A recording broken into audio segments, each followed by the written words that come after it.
Force is sending a Guardian into space this summer. We've got that and a lot more to talk about today, so get in here. This is Jack with Cosmic Road. I talk about UFOs and the paranormal. Please hit like and subscribe and let me know what you think in the comments below. First Space Guardian to be launched into space this summer. Space Force Colonel Nick Hague will head to the International Space Station on NASA's SpaceX Crew 9 mission. Once the crew arrives, Hague will transition to the role of a flight engineer, where he will conduct a wide-ranging set of operations and research activities for the duration of their more than 6-month mission. Really intriguing. I'll let you read the full article at your leisure. I'm still not super excited about Guardian, about the term Guardian for these Space Force members, but that's what they are going with. So, yeah, we've got a Space Force Guardian going into space this summer. So, really intrigued to see what Space Force does next and what trajectory it will have in the future. Oh, and check out this amazing information from Ask a Poll. Representative Luna says UAP caucus holding field hearing next month. Next month, guys. That's awesome. On Wednesday morning, Congressional UAP Caucus co-chairs, Reps Anna Paulina Luna and Tim Burchett met along with caucus member Eric Burleson to discuss how to best advance their ongoing investigation. After 2 classified skiff briefings exploring the allegations made by David Grush, Luna says the trio decided it's time to take their investigation on the road and hold a field hearing next month. Yeah, that's what they meant, but they didn't actually write that. I feel like we can get more done that way, and if we can kind of direct it and be more aggressive. Luna exclusively tells Ask a Poll, it's been incredibly frustrating, but the good news is that you guys know that we're not full of crap because everyone's getting the same message. And it's like, as a general consensus with the amount of pushback that we're getting, I think it's like the bipartisan caucus is like, what the heck is going on? Stay tuned for more details on a date and location. There you go. So we don't know any details about the date and location, but they are going to do field hearings. Are they going to bring forth some of these new witnesses, these new names they got in the skiff with the David Grush information? Tim Burchett was talking about they have a new direction to go, hinting that they had some names now. Are these the names of direct participants in these UFO reverse engineering and crash retrieval programs? We just don't know at this time, but enormously exciting. I can't wait to see what they come up with. Meanwhile, we are being continually teased about the new Nazca Mummy that is going to be revealed. I think it is going to be more about this guy, this gray type alien. Or hybrid being, whatever it is. I mean, it looks so much like a gray alien, doesn't it? Really does. It really does. And, you know, the little guys, you know, have a lot of features in common with the grays as well. Their joints don't articulate very well, and also they might absorb nutrition through their skin. They have tiny little mouths, so either they have a liquid diet, which is totally possible, or they absorb some sort of fluid through their skin, which apparently, according to various experiencers, is how grays absorb nutrition. So, yeah, so there's a lot in common with the grays, with the little guys, but with this fella right here, man, I mean, doesn't that look like a gray? Doesn't that look like a gray? I mean, it really does. I mean, not that I've ever seen one, or if I did, they wiped it from my mind. But, I mean, that looks so much like our conception of what a gray alien looks like. I mean, look at that. Isn't that shocking? Isn't that shocking? So we are going to get more details about this guy coming up very shortly. You know, they showed a little bit about him or her or it at the second Mexican UFO hearing. But apparently we're going to get a lot more, so stay tuned, stay tuned. I am really pumped to get more information about this really intriguing specimen from Nazca. Meanwhile, Gary Nolan is saying that some people with schizophrenia are actually seeing things that may be real. Both autism and schizophrenics, because this area of the brain in both autism and schizophrenia can be damaged. But if you think a little bit about it, schizophrenics hear things and see things that nobody else sees. Yes. So are they all crazy? Well, that goes into the transmission theory. I think schizophrenics it's like a transmitter being broken or oscillating between different They can't frequencies. turn it off. Can't turn it off. They can't turn it off. So using both. So that's something that I've speculated about for a while. How many people that are in institutions right now are there because they're seeing real things? And historically, how many people have been locked up for being madmen when they're actually just seeing stuff that the rest of us can't see? It's tragic and sad to think about, but we might want to start opening our mind to that possibility. And, if it's possible to get help for these people that are seeing this stuff, ways to cope with what they're seeing, that would be wonderful. And of course, one way to help them cope is for the rest of us to understand that they are seeing real things and that they're not crazy. I think that would probably be really helpful as well. But of course, there are very likely genuine schizophrenics that do have issues that need to be addressed as well. And we probably need to find some way to differentiate between the two of those two groups. But let me know what you think. Another item from Gary. Gary is addressing the Reddit letter requesting that he reveal the metamaterials to the public. And his answer to that is, sure, I've seen that letter, respect its intent, and have no intention of answering everything on the internet. I answered you because it seemed relevant to do so, replying to the Xer, the tweeter, who he's responding to. Gary says, not everyone who thinks so has a right to an answer. A little mystery in life keeps you on your toes. Be good. Okay, no, Gary, no.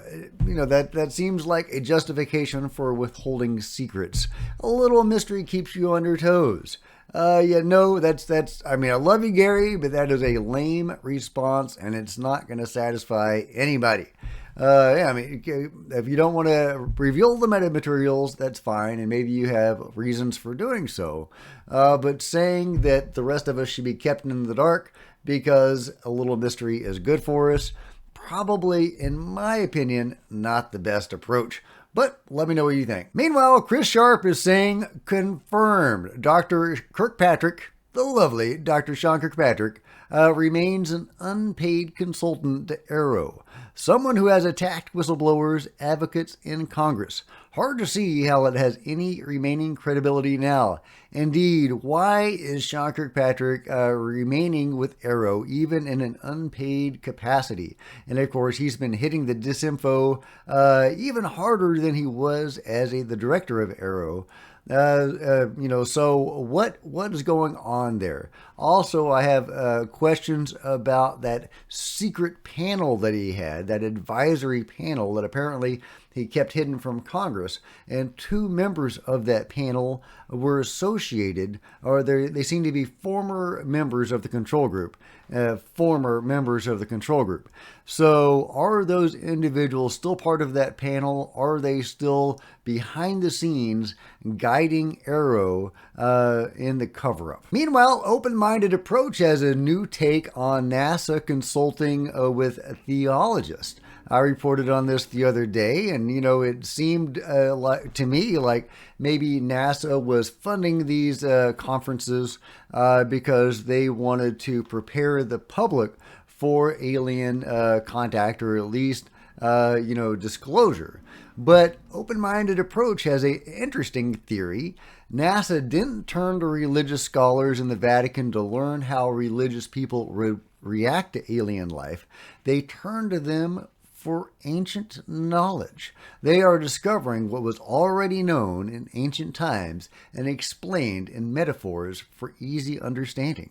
I love it. I love that NASA could be trying to rediscover ancient knowledge from talking to these people. I don't know if that's the case. NASA may have some ancient knowledge of their own already. It was founded by Jack Parsons, who was, co-founded by Jack Parsons, who was actually a disciple of Aleister Crowley, an actual disciple trained under Aleister Crowley. And of course, there's the Operation Paperclip guys who were possibly seemed like they were interacting with the Vril Society in Germany, and they were also receiving some interesting information from beings potentially. So NASA may already have the leg up on this, but Open-Minded Approach thinks they are still doing that, and I think that's a really juicy take. I love it. Meanwhile, Ross Coulthart links to this article from Liberation Times saying, "Let's feign surprise that Ronald Moultrie, aka Heckle, Undersecretary of Defense for Intelligence and Security with AARO, has since August 2023 only implemented one of 11 national security recommendations by DOD's Inspector General." And here's a great article from Liberation Times. DOD's alarming inaction. Only one of 11 UFO recommendations implemented, posing risk to national security, by Chris Sharp.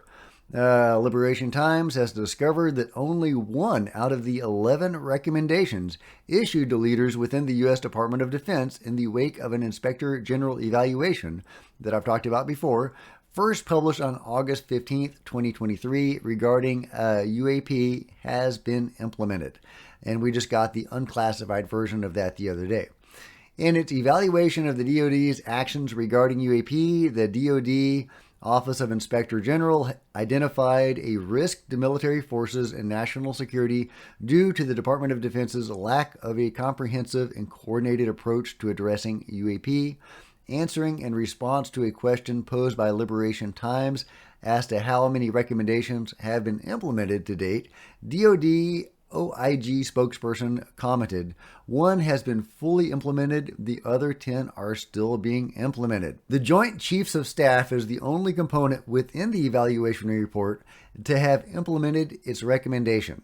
The DOD leaders that have not implemented recommendations are Ronald Moultrie, shocking, Christine Wormuth, Secretary of the Army, Carlos Del Toro, Secretary of the Navy, Frank Kendall, Secretary of the Air Force. So there you go. Why is the government not implementing these recommendations by the Inspector General? I mean, I think that we can guess as to why, because the cover-up is still very much in place. Could there be other considerations as well? Maybe it just takes time. Sure, absolutely. But, again, that's not a very satisfying answer. More likely, the cover-up is still very much in place, and it's great the Liberation Times is keeping their eye on it and exposing this for what it is. Last but not least, are they mining on the moon secretly? Well, that's what Tim DeLong is saying. Let's give a listen. I had someone tell me one time that was definitely in the know. I mean, this is the kind of individual where people in black suits and black cars would monitor his family all the time. What he told his neighbors. He couldn't even leave the country. And I mean, he was like, "We've been mining on the moon for 30 years. That's kind of like, why? What's up there? What have we been mining? Wait. He told you we've been mining on the moon for 30 years? Absolutely. I mean, don't you find it? I think a lot of people find it very odd that we just stopped, all these Apollo missions. And check this out. The guy. Now, they have been saying, or at least I've heard, that there's a special kind of hydrogen on the moon that is an amazing energy source. I'm not, conversant in that, and if you are, please let me know in the comments below if you think that is, credible that they could be mining on the moon, and if they are, could that be the reason why, or what else are they doing up there? If this account is true, who knows if it is. Tom DeLong says a lot of things, and I love it. And he does have some great access, but I do believe that he's probably fed some BS from time to time as well. So, who knows about the mining on the moon story? I do believe there are secrets on the moon.